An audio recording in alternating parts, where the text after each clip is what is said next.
Someone opened that garage door. Not a glitch, not a ghost. Someone pressed that button, and the only people who knew where that button was were supposed to be 100 miles away. Tonight, 3 people share the stories of the moments their homes stopped feeling safe.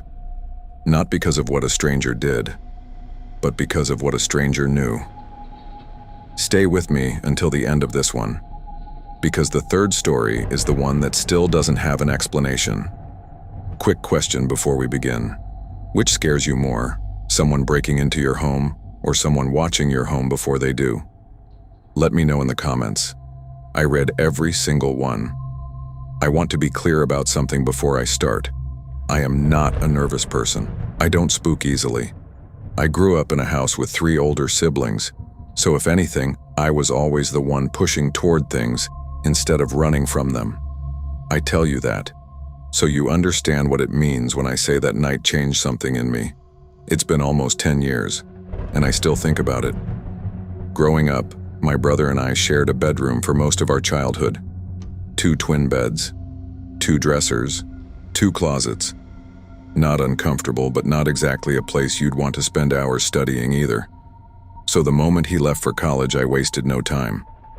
I pulled his bed out, rearranged everything, set up a desk, and finally had a space that felt like mine. That arrangement lasted 2 solid years, and then I left for college too, and none of it mattered anymore. After we both graduated, my brother found a city job back home and moved back into our parents' house. And the first thing he did, you can probably guess, was reclaim the bedroom. All of it. Even the desk setup I'd spent months perfecting. I'll be honest, I was irritated. But my parents reminded me that I'd done the exact same thing to him years earlier. I couldn't argue with that, so I let it go. When I graduated and found my own job back home, I moved back in too. But now there was no room for me. The only available space was the upstairs guest bedroom, a small, quiet room tucked into the corner of the house right next to my dad's office. It was half the size of my old room, but it had 2 windows, one facing the driveway, one facing the side yard. And when the house was empty, it was genuinely peaceful up there. There was one quirk I learned to live with pretty quickly.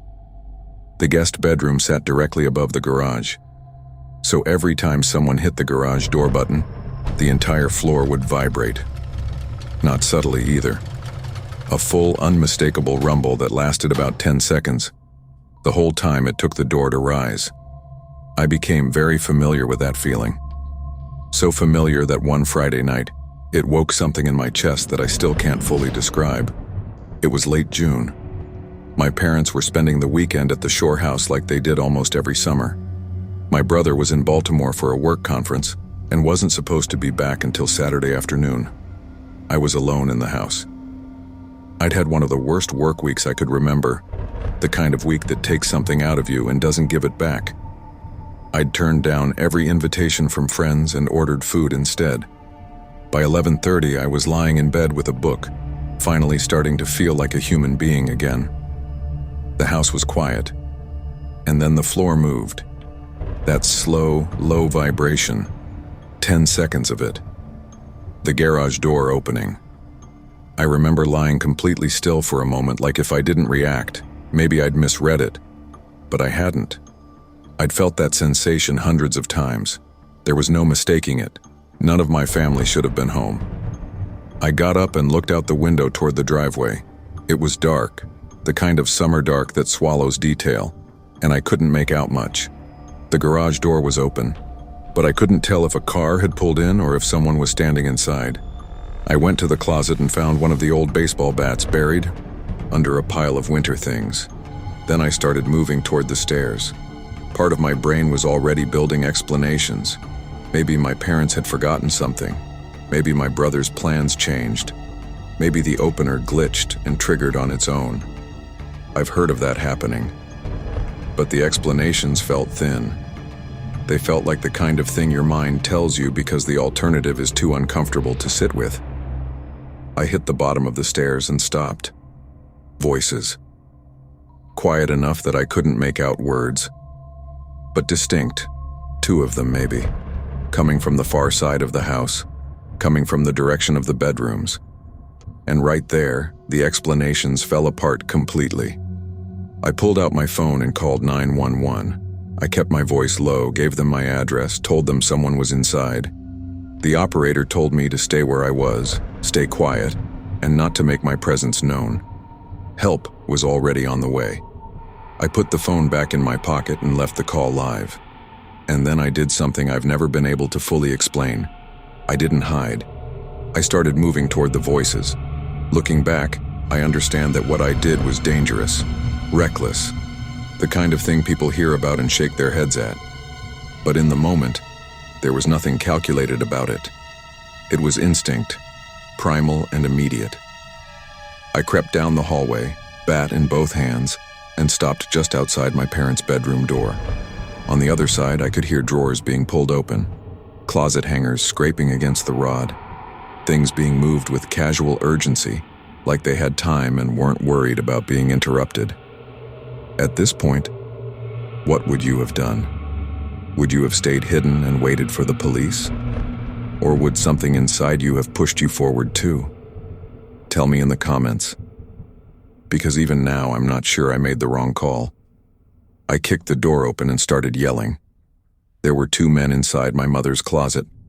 Both of them spun around. For a fraction of a second, the surprise on their faces gave me something that felt like power. I swung the bat at the closer one, connected with his leg. He cursed and crumpled sideways. The second one moved faster than I expected. He dropped his shoulder and hit me before I could get a proper swing off. We both went down hard, and the moment we hit the floor, I knew I was in trouble. This man was larger than me, heavier. He had the bat out of my hands within seconds. Then his hands were around my throat and the room started to narrow at the edges. I clawed at his wrists, tried to shift my weight, couldn't get leverage. And then, at the corner of my vision, I saw the first man, the one I'd hit, crawling toward me with something in his hand that caught the light. I stopped fighting, not because I gave up, but because there was nothing left to fight with. In that moment, I accepted what was happening. I thought about my mother, about what her face would look like when she found out. That image was more unbearable than anything else in that room. And then, faint, but growing, sirens. The last thing I remember is the second man picking up the bat. Then nothing. When I came back, there was a hand on my shoulder. A police officer kneeling beside me, asking if I could hear him. I could. The back door was wide open. The two men were gone, out through the yard the moment they heard the sirens closing in. I had a headache that felt like something structural, but I was conscious. I refused the ambulance. I gave the officers everything I could remember. They told me the neighborhood was being searched and someone would follow up. But they were already gone. By the time the police arrived, they'd had more than enough time. They were never found. My parents came back from the shore house the next morning and had a full security system installed before the week was out. Cameras, motion lights, sensors on every door and window. But here's what kept pulling at me in the days that followed. Every door in that house had been locked that night. Every single one. The garage door can only be opened one way, through a wireless button my dad had installed in his car years ago. It wasn't on a remote. It wasn't on a keypad. It was a custom switch tucked into the center console of a specific vehicle parked in our driveway. And I had never, not once, locked my car when it was sitting in that driveway. That was just habit. Whoever had been in my parents' bedroom that night hadn't stumbled onto us. They knew which car to go to. They knew how that button worked. They knew my parents were going to be gone for the weekend. They knew my brother was out of town. They had been watching, or they had been told. My dad spent a long time after that trying to figure out who could have known. He never got there. Neither did the police. And eventually, the question just became part of the background, something the family carried without ever resolving. I don't live in that house anymore. But I'll tell you something that's still true. There's a feeling you carry after you've genuinely accepted that you're about to die. A before and after that no one warns you about. I can still feel those hands around my throat. I can still see that light catch the blade. And I can still remember thinking, this is it. This is actually it. Nothing has felt quite the same since. Before we get into the next story, check that you're subscribed.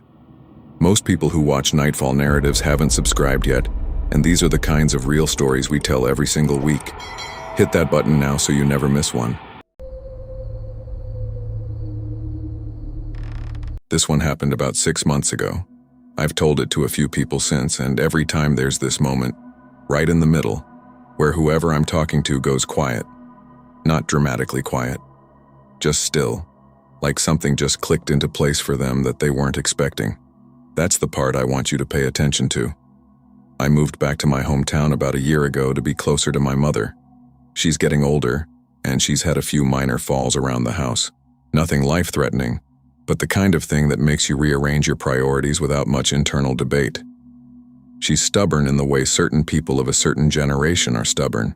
She doesn't want a medical alert device. She doesn't think she needs one. She'd tell you she's been taking care of herself longer than I've been alive, and she wouldn't be wrong. I found a small duplex about 20 minutes away, close enough to reach her quickly if something happened, far enough that I still had my own life. Most evenings things were quiet. That was the one thing I genuinely appreciated about that place, the quiet. That changed on a Tuesday night in early spring. I was on the couch around 9 in the evening, half watching something on TV when my phone rang. Unknown local number. I almost let it go. But I was still relatively new to the area, and something made me answer. The woman on the other end introduced herself as a nurse at the emergency room about 3 miles from my mother's house. She said my mother had been brought in roughly an hour earlier. A fall. She'd hit her head. She was conscious and stable, but she was asking for me and they wanted to know if I could come. My stomach dropped. I didn't question it. Not for a second. Because the woman on the phone knew things. She knew my mother's full name without being prompted. She knew her home address. She mentioned the hip replacement my mother had gone through a few months earlier, cited it as context for why the fall was concerning. You don't know someone's hip replacement surgery unless you know them. That's not public information.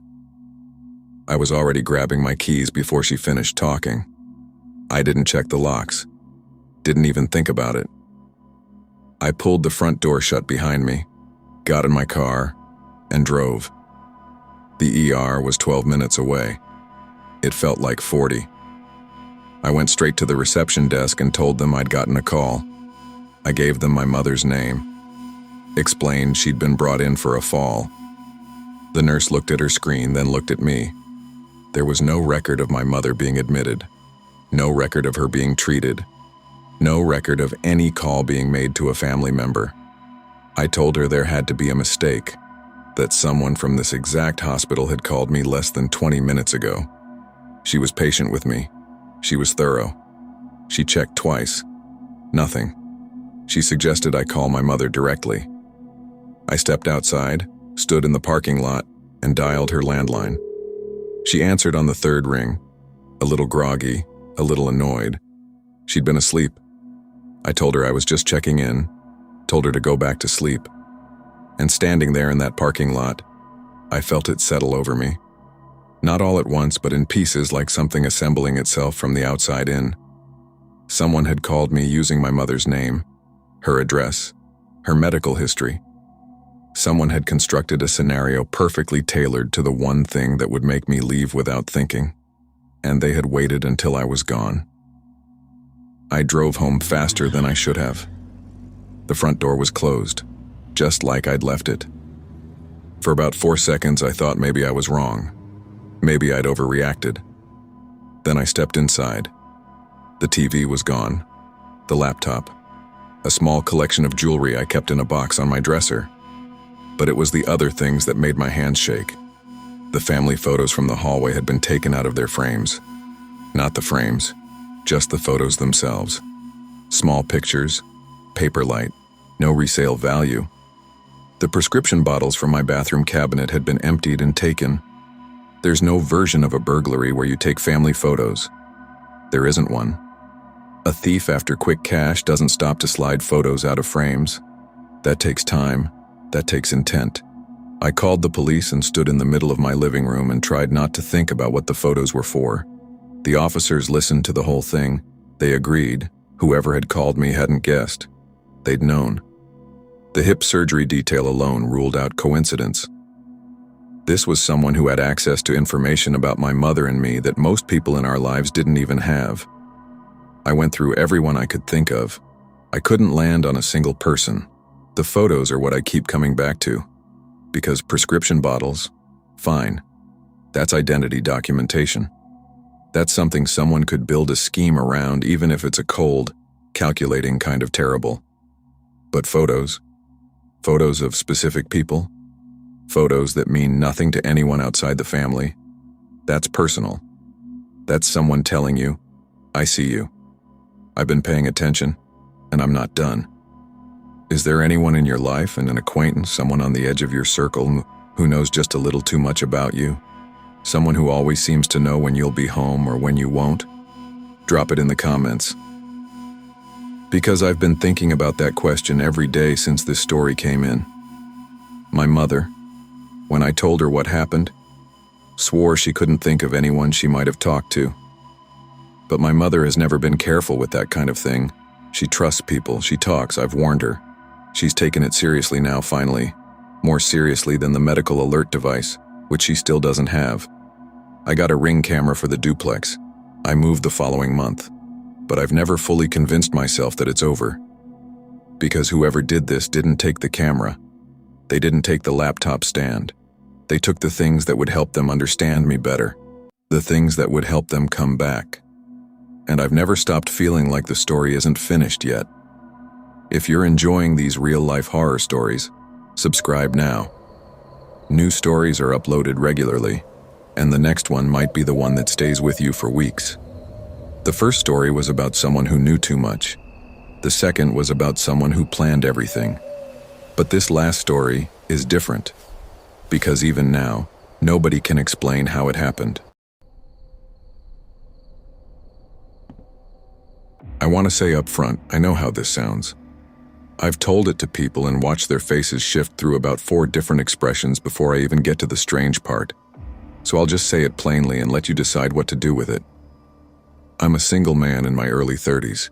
I'd been renting the same house for a little over a year. Quiet neighborhood, nothing remarkable.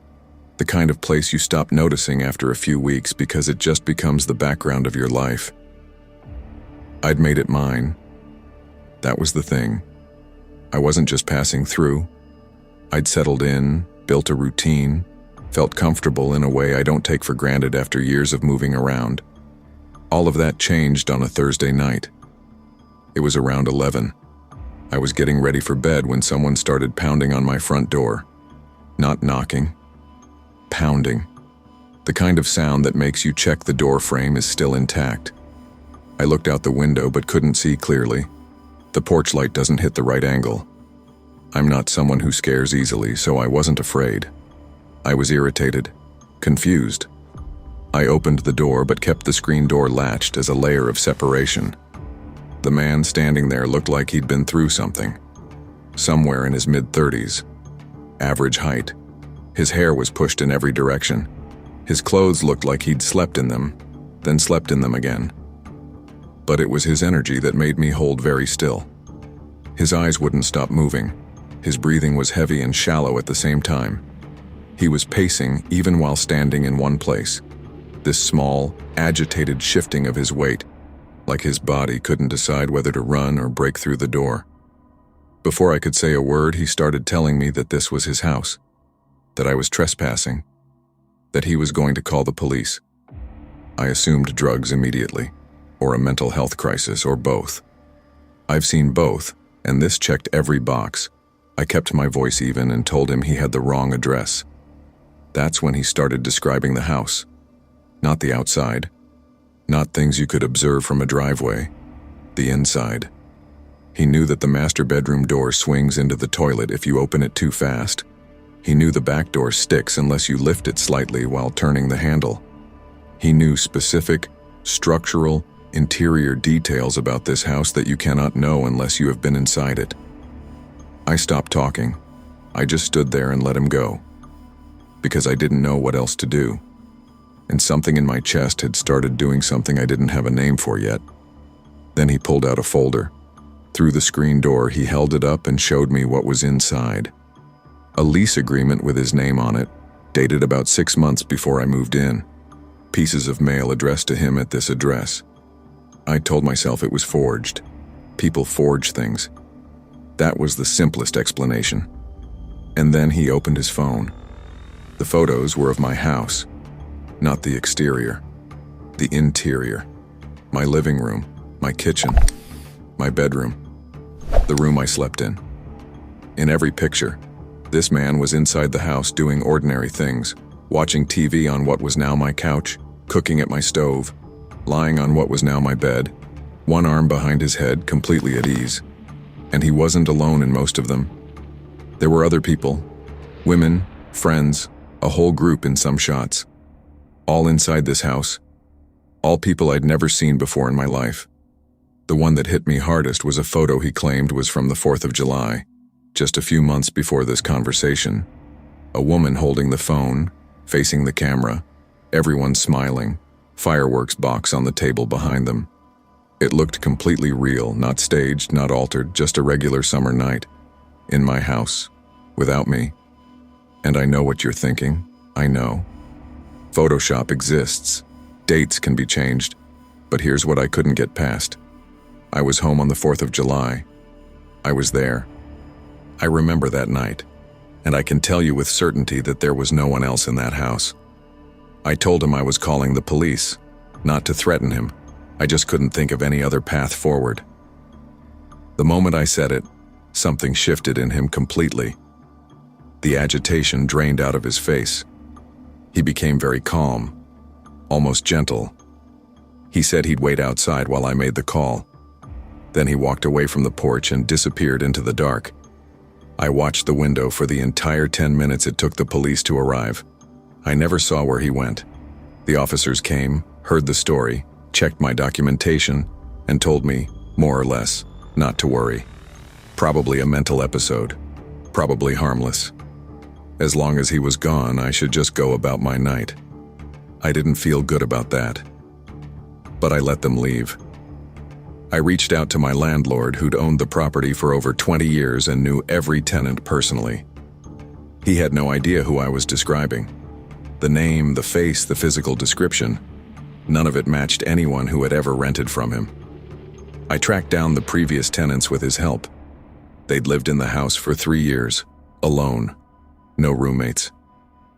They didn't recognize the man I described either. I started thinking maybe it was over. A strange, inexplicable night I'd tell at parties for the rest of my life. 2 weeks later, I came home to find my house ransacked. Not quickly, not carelessly.